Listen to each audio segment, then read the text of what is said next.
Hey guys, Colton here. We'll get back to the podcast in just 1 minute. I just wanted to let you know that my new book, 24 Rules of Masculinity, is officially out. If you've been resonating with the topics we've hit on in this podcast, discipline, purpose, identity, what it means to be a man today, this book was built for you. It's a straight-talking guide packed with hard lessons, biblical principles, and the kind of clarity that I think a lot of us are starving for. So whether you're just starting on your journey or looking to get back on track, I wrote this to be something that you can pick up, apply, and carry with you. You can find the 24 Rules of Masculinity on Amazon and through the link in the description. I would love to hear what you guys think.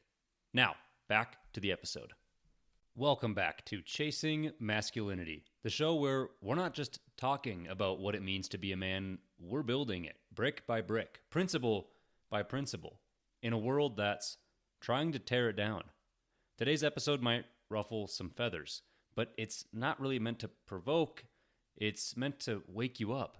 Let's be honest, we're not in a debate, we're in a war, and masculinity is the battleground. And the ones losing the most aren't the ones pushing the agenda. It's the young men. It's us who have been taught to feel shame about our strength, our instincts, our responsibility. It's the fathers who've been told their leadership is oppressive. It's the boys growing up without any roadmap, constantly told what not to be, but never what to become.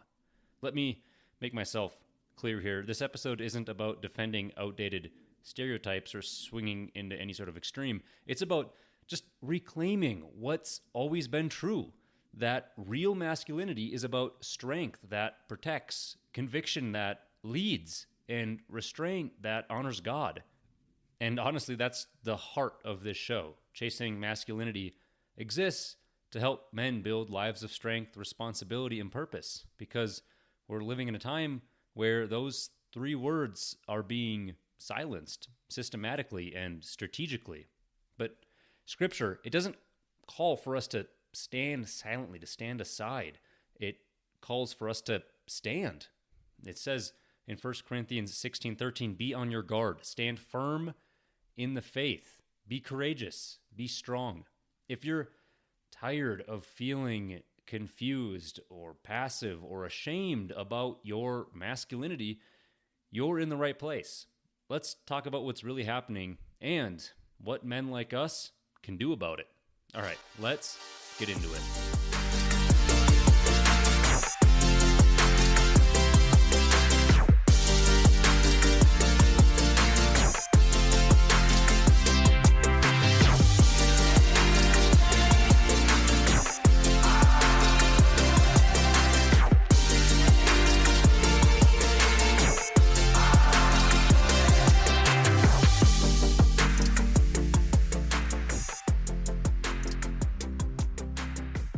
So the first thing that I want to talk about is the turning point. That's when masculinity became the enemy. I think there was a historical shift. Its first wave was feminism, 1920s. It was legal equality. Then the second and third wave gradually shifted from equality with men to opposition to men. I think anybody such as myself who have gone through the education system throughout the early to mid to late 2000s, 2010s, 2020s, anybody, you're going to see that the schools have taught that assertiveness and leadership, things that are kind of natural and instinctual in young boys, are being flipped as aggressive or being shown as misconduct. They're being painted in negative pictures that are bad and not natural, although they're natural instincts that boys need to work through and that are just inherent to masculine nature as people develop, as you grow, as boys turn to men. They're being taught that that is wrong, that that is abnormal. Universities have pushed conformity, not courage. Male conviction is now being called toxic.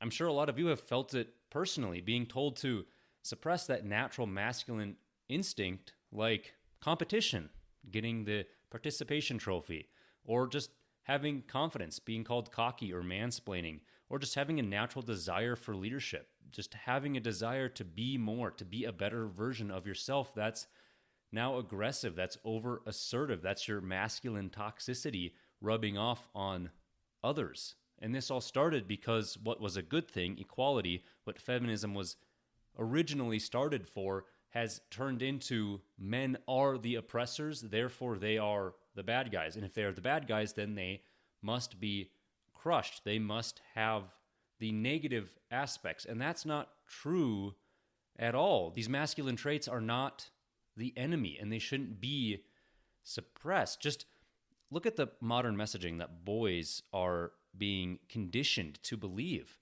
Manhood is the problem. Being a man is evil. That's why you should change. Strength is dangerous. Why do you want to be strong? Why do you want to be assertive? These are toxic. Or leadership is domineering. You're just trying to assert yourself over others because of this psychotic idea that as a man you want to lead. How dare you? Look at the result. A generation of men so confused about what they're supposed to be. If being a man is wrong and the traits that you feel as a man are wrong, then what is there left? To be a woman? Well, maybe. We've kind of seen that as well too. So there have been some clear lies that have been told about masculinity. A lot of cultural lies that have been sold as general truths, such as masculinity being toxic. I've grown to despise the word toxic masculinity. If you are masculine, if you have any traits that can be defined as masculine, you are toxic.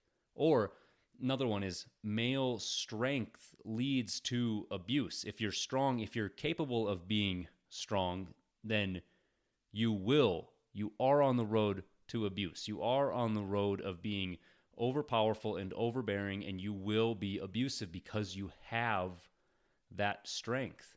Another one is men are better off soft or docile or agreeable. It's that idea of a sweater man. And I'm a guy who loves wearing sweaters, but it's that idea of somebody who is antithetical to masculinity in appearance and stature and opinion and principle. They just exude this docile and agreeable nature that I'm not saying isn't masculine, but it's gone to the polar extreme because of masculinity as being viewed as toxic. It's like they're being pushed intentionally to the far extreme, the opposite of what masculinity is, because of the ideas about it. It's intentional. It's not this inherent thing. Of course, there are guys who are inherently more agreeable, more docile, who are soft, who are more in touch with their emotions. There are learned or inherent traits that each and every person is going to have just based on who they are. But I'm talking about people who are genuinely, they have pushed themselves so far into the outfield of anti-masculinity because of these ideas of masculinity being toxic. If masculinity is toxic, therefore, I must be the opposite side of that, because that has to be the winning side. And it's these traits that are just killing men. It's eating them alive. And media is not helping. It has a huge role in the continuation of this belief. They only portray these hyper-aggressive or incompetent men, never balanced, grounded, or protected men. You have to think of the figures that you think of masculine, the people who are wearing that three-piece suit and are so put together on TV shows that just exude this confidence and competence. Well, they're also so aggressive and mean, and they have all these other traits that have been associated with the extreme of each of these, and that's what's being painted as masculine. They're being painted as the bad guys. There are fewer and fewer masculine images in media and Hollywood and movies that aren't the bad guys, that don't have these masculine traits, that where they also have X, Y, and Z attached to the end of them, making them the villain in some way. I mean, there are constant themes you can see throughout TV, like the foolish dad, or the evil CEO, or the fragile emotional man. Think of the dad in Modern Family. His wife runs the show. She's the smart one. He's just this big old goofball who's not really running the house and is just kind of happy to be there. It's that golden retriever man. Or the evil CEO where he has this ambition, but he also has this dastardly assertiveness that's attached to it. And those two are only ever shown hand in hand in Hollywood. But the truth is that real masculinity is that strength, but it's under control. It's that power, but it's in restraint. It's that leadership, but it's that leadership through service. It's like Superman. He has the capability, he has the power and the strength to do great things in both directions, good and bad. But it's that power that's under control that makes it masculine. This is where things like self-discipline and having a strong purpose and having that accountability that really define manhood. It's not dominance. It's having the capability, but always having that under control. That's what real masculinity looks like. Using Christ as a model, men can be courageous and righteous and emotionally stable and physically enduring. He flipped tables, yeah, but he did it for justice. He led and he protected and he sacrificed and he taught with this strength and compassion. Masculinity is both innate, it just is a part of who each of us are, and it's also shaped. It's the journey that we're on that we can intentionally refine who we are. Boys are born with masculine energy. There is aggression, there is drive, there is physicality. These are things that you can just clearly see in boys playing on the playground, playing tackle football, or all the other things that most of us grew up playing. It was natural. It's what we wanted to do. These are instincts. They're not problems. These are like raw materials. Then throughout the developmental stage, they need the discipline. They need to be able to refine those. They need to be able to put those under control and explore them and refine them to make the person that they're trying to be, to develop their personality, not just suppress them, not just extinguish them because they're bad, because they're not. They're just another piece of the puzzle that are a part of this masculine puzzle piece that's shaping together who these people are, who these boys are as they're developing into men. They can't be suppressed. They need to be healthily explored and developed through this discipline. I like to think back to Rule 2 from the 24 Rules of Masculinity. To be a Christian male is to not be stereotypically masculine. It is to model Christ. It's not using these stereotypical tropes of masculinity, but it's also not saying that all of those stereotypical tropes of masculinity are inherently evil and not what a true man is. They've just been taken so extremely out of context. This power has been converted into aggression and domineering and abuse and everything else. These are things that need to be embraced and celebrated, but it doesn't mean we're that media portrayed stereotypical male. It doesn't mean that you are that over-domineering CEO in that three-piece suit that uses his assertiveness to get his way. That's not masculinity. I also think of Rule 4 from the 24 Rules of Masculinity. You are not an alpha male. That means that you are a steward of power, not a showman. If you are using power to push your own agenda, to place yourself higher on the pedestal, to put others down, if you view the world through a power-based hierarchy, then you are seeking that sort of alpha male mentality, which has been debunked time and time again. And I encourage you to go back and listen to the episode where I talked about what it means to not be an alpha male. But it means that you are stewarding this capability of power. It doesn't mean that you're using power as the central motivator for your existence. So the key takeaway in all of this, strong men, they don't need to dominate. They need to build. They need to use these tools that they've been given to build something, build themselves through discipline and perseverance. What this has done is it's created a fallout of weak men. The absence of real masculine mentors leads boys to adopt these extremes. You're either completely ashamed of masculinity and become passive. We've seen this with the adaptation of this sort of woke mindset where masculinity is viewed as evil.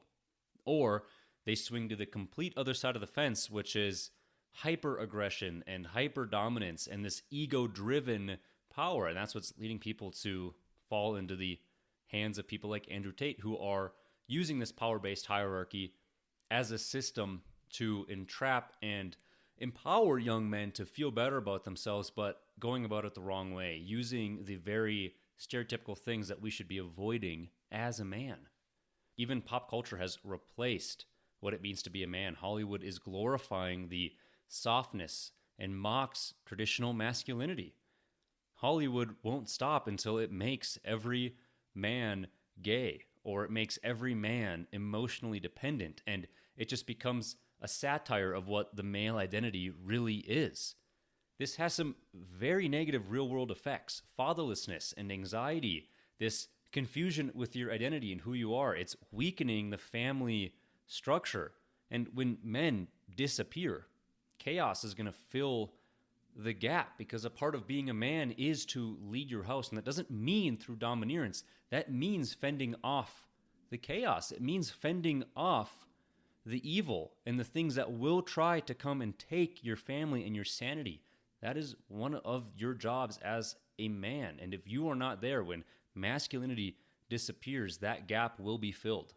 When men retreat, when men are forced or they feel compelled to pull back their masculinity, that's when disorder advances.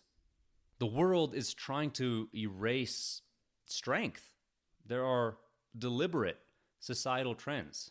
Think of the lowering of testosterone levels. So if you're not aware of this, men, since I believe it is like the 60s, have had a severe decline in the average testosterone rate. The average 20-something-year-old male has testosterone levels that a 60-year-old male had back in the mid-1900s. This is through diet and habits and lack of physical challenge. There's just a general lack of call to masculinity, the physical side of masculinity. Then there's also these anti-father messages, like a no-fault divorce or fatherlessness homes. Every child, no matter who they are, boy or girl, needs a strong masculine figure in their lives as they're growing up. It's replacing masculine risk-taking with this artificial dopamine, like porn or gaming or social media. You are finding ways to fill this inherent desire of masculinity, which has a risk-taking attribute, and replacing it with these 21st century quick hits. We've also seen virtue being replaced with weakness. So humility is becoming cowardice. Restraint is becoming repression. And strength is just becoming outright violence. When the reality is, strength today is the rebellion. Discipline is the resistance. Masculinity is becoming countercultural. That's why strong men are more essential than ever.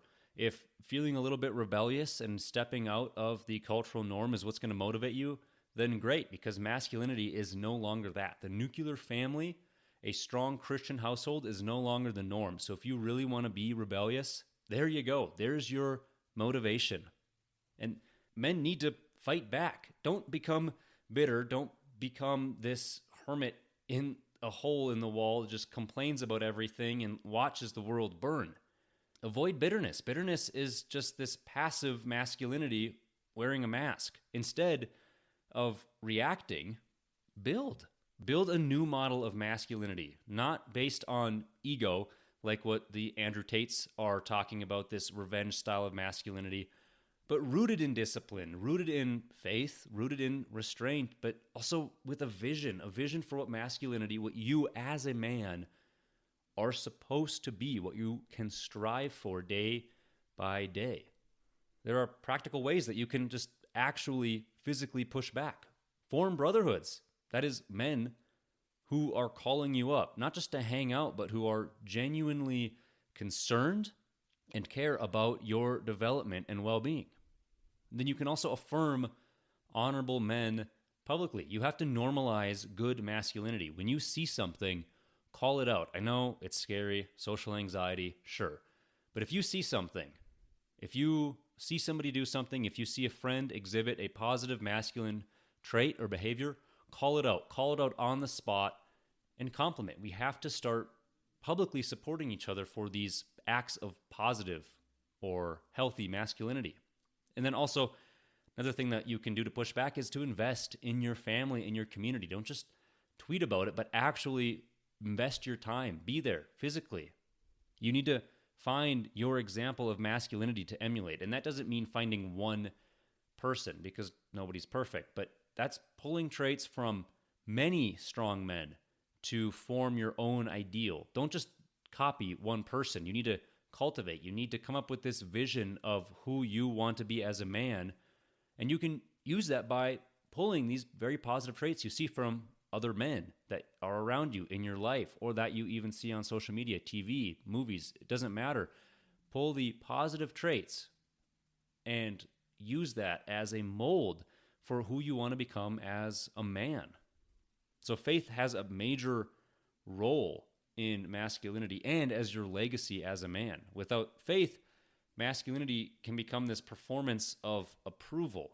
But with God, you're going to lead with purpose, not just this arrogant pride. Your restraint and your discipline are actually going to be fruits of the Spirit.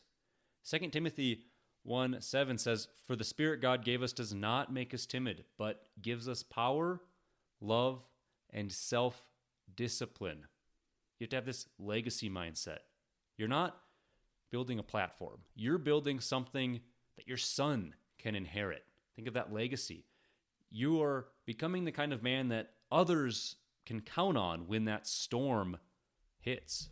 That's what I'm trying to do with Chasing Masculinity. That's what I think, or I hope, Chasing Masculinity is truly fighting for. It's not this brand. It certainly isn't for monetary means. It's some sort of brotherhood. It's the few people who can pull something positive from this.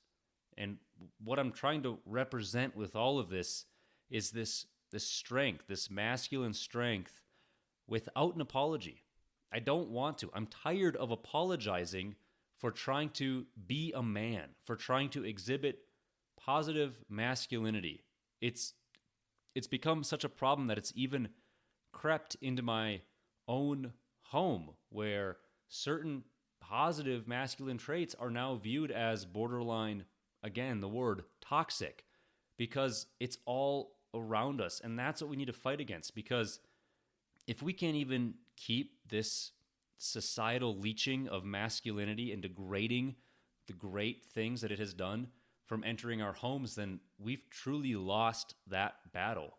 So, strength without an apology. Be strong. Be capable. And then another one, having wisdom over ego. Don't think that you are the most wise in the room and therefore you are the most whatever. Wisdom, true wisdom, is paradoxical in that way. If you're seeking wisdom to be better, then it's not wisdom. If you're seeking wisdom to not be better, you will be better. But if you're seeking that, then you don't have it. It's this sort of paradoxical loop where truly seeking wisdom is granted only when you are placing yourself below others. But because of that, you now have wisdom over others. But if you are seeking that, then you don't have wisdom at all.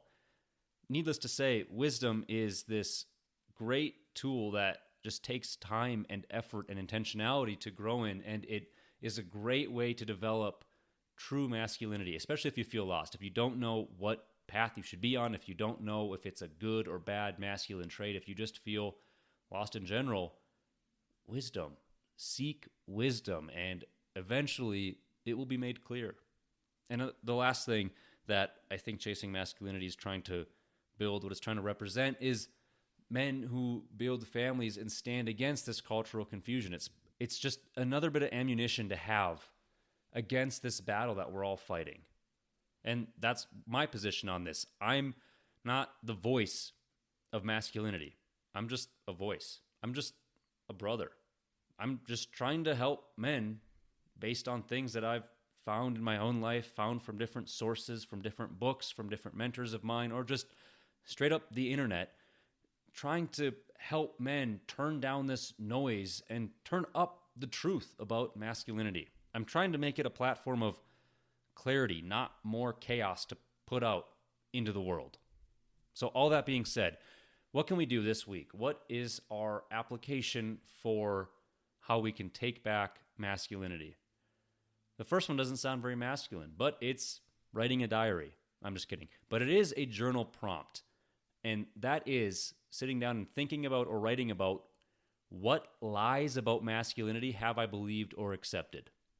So actually, I want you to sit down, even if you have a moment right now, pause and think, what lies about masculinity have I believed? Or what lies about masculinity have I accepted? Next is the actionable steps. So choose one way to live your masculinity boldly this week. This is a weekly application. So for this week, I want you to either speak with conviction. This doesn't mean arrogance or false confidence, but for the things that you have conviction on, speak with that conviction. And if you don't, maybe you don't need to speak at all. Or the next one, make a hard decision. This is discipline. This is living the difficult lives that all of us live and owning that. Make a hard decision. Maybe you've been spending too much time on a social media app and it's time to delete it. Maybe you've been getting into Twitter fights with somebody and it's time to end it. And I don't mean end it by putting them down. I mean ending it by completely ignoring it or seceding.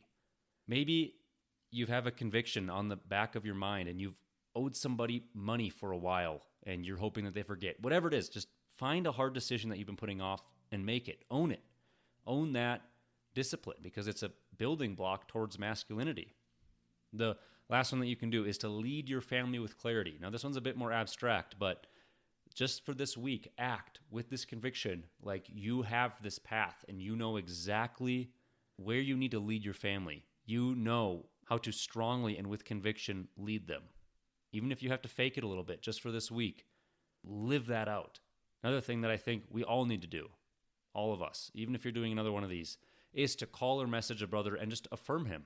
Hey, dude, I respect the way that you lead or that you protect or that you sacrifice in this moment or the way you did this. Just let him know. If anybody needs any scripture to help them out throughout this week, Ephesians 6 is a good place to start. Having the armor of God. You're in a battle, so dress like it. Have the armor of God with you. Have scripture be the thing that guides you. Also, Proverbs 27, iron sharpens iron. So find your sharpening stone. Find your brothers. Masculinity, it's not the enemy. Weakness is. The world doesn't need fewer strong men. It needs more of them. More men with a backbone. More men with restraint, with some sort of direction. This isn't about nostalgia for the past. It's about building the kind of men the future is desperate for. Real masculinity isn't toxic. It's tested. It doesn't shout. It just shows up. It doesn't oppress. It protects.